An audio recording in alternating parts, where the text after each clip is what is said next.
Dès qu'on parle d'un prophète de Dieu, depuis les temps anciens, les prophètes Kelber ont tous eu du pouvoir. L'autorité du pouvoir accordé par Dieu.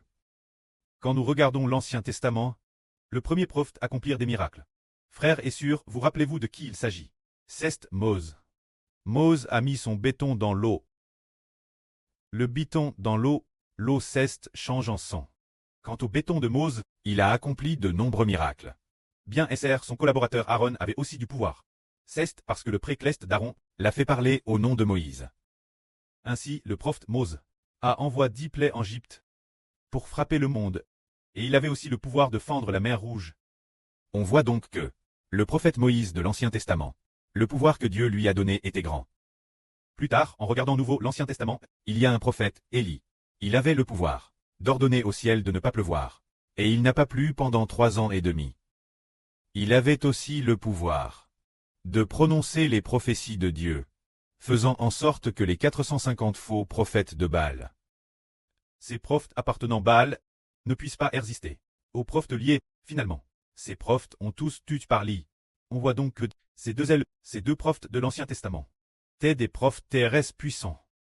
Lors de la transfiguration du Seigneur Jésus, quand le visage du Seigneur Jésus brillait comme le soleil, 2 prophètes sont venus parler avec le Seigneur. Ces 2 prophètes, l'un tête Mose et l'autre tête Lie. Alors, ce Mose, cette Lie, ces 2 ailes qui ont rencontré le Seigneur, n'étaient pas le Mose de l'Ancien Testament, ni Lie de l'Ancien Testament.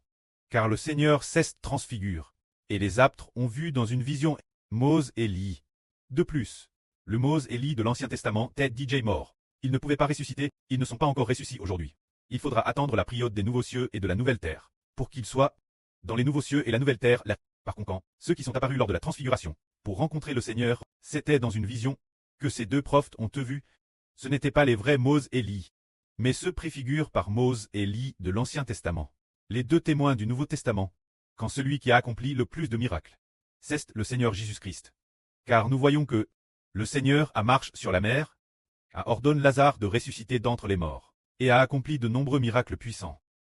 Il a ordonné au vent et la pluie de s'arrêter, a ordonné la mer de calmer ses vagues. Le Seigneur a accompli d'infinis miracles, a aussi changé l'eau en sang, et bien d'autres miracles encore. Pourtant, 2 autres prophètes doivent aussi accomplir de grands miracles. On pourrait madame dire plus grands que ceux du Seigneur. Pourquoi cela?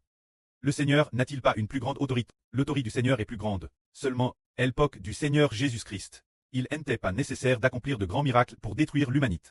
Car, ce moment-là, le temps de détruire l'humanité n'était pas venu. C'est pourquoi le Seigneur n'a pas accompli de miracles pour tuer l'humanité. Mais les 2 fils du Seigneur, les frères et sœurs diront, ces 2 prophètes sont-ils les 2 fils du Seigneur? Ce sont vraiment les 2 fils du Seigneur. Sont les 2 fils rachetés par le Seigneur Jésus-Christ. L'un d'eux est le frère Ashbert.